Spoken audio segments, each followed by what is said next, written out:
Earlier in the program, we asked you a question from a test that upset hundreds of Year 11 students sitting their first ever NCEA algebra exam. Students and teachers are outraged, saying the test was too difficult. But was it, and what is the correct answer? Our reporter Alex Ashton and his whiteboard visited Dr. Robin Hankin, a mathematical science lecturer at Auckland University of Technology. Hi John, so earlier there was a question given out, and just a reminder, here it is again. So Rane has more money than Hone.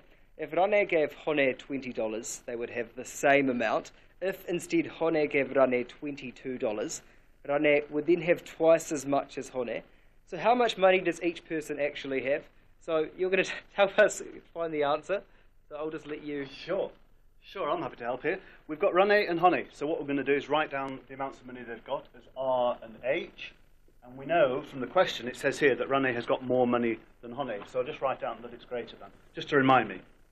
And it says here, if Rane gave Hone $20, they'd have the same amount.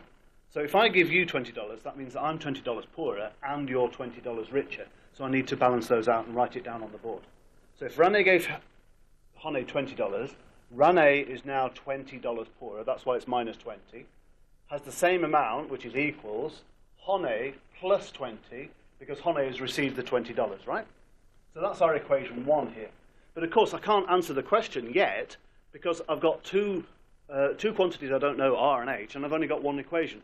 So I haven't got enough information.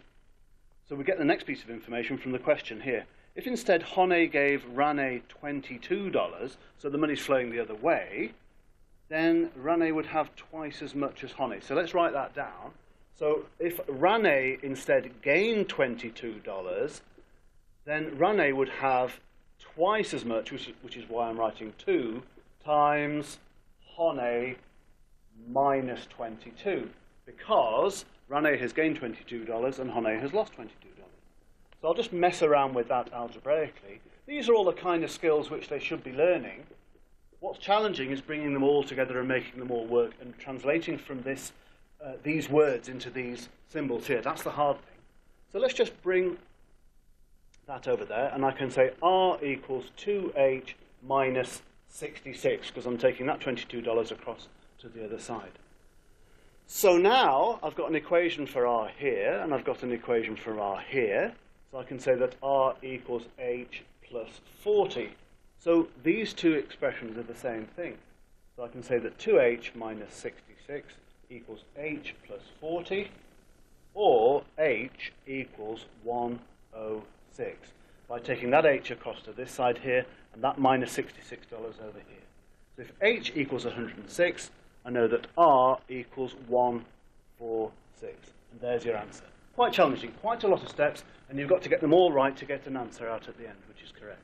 Quite challenging, as you say, but how does it fit for a Year 11 exam? I would say it's upper end. I'd say it's challenging. You need to bring together quite a lot of the learning objectives that are here on the achievement standard. I would say this is a challenging and stiff question, but it should be well within the capabilities of the students. So not too challenging? Not too challenging, I wouldn't have said. Let's just see what the marks come out as. Dr. Robin Hankin. So the answers are 106 and 146. Throughout the show, we've heard from New York-based mathematics big wig Sylvan Capel. He got the same answer. But how hard does he think the problem is? Certainly a student finishing high school should be able to handle 2 equations and 2 unknowns, which is what's going on in this equation. How much before the end of high school depends upon the sequencing of things. But I think that it's, it is a typical problem which, in principle, even would come earlier in high school, before the end or the last year or 2 of high school, when people are moving towards higher degree equations. I don't think it doesn't look to me like an unfair question, but that depends on a lot about what the specifics of the curriculum in your country is, exactly whether teachers and students have become familiar with this kind of problem and with turning these kinds of word problems into these kinds of equations. Sylvan Capel, the Silver Professor of Mathematics at New York's University Coulron Institute of Mathematical Sciences. Ending checkpoints for tonight. Tomorrow night, Latin verbs.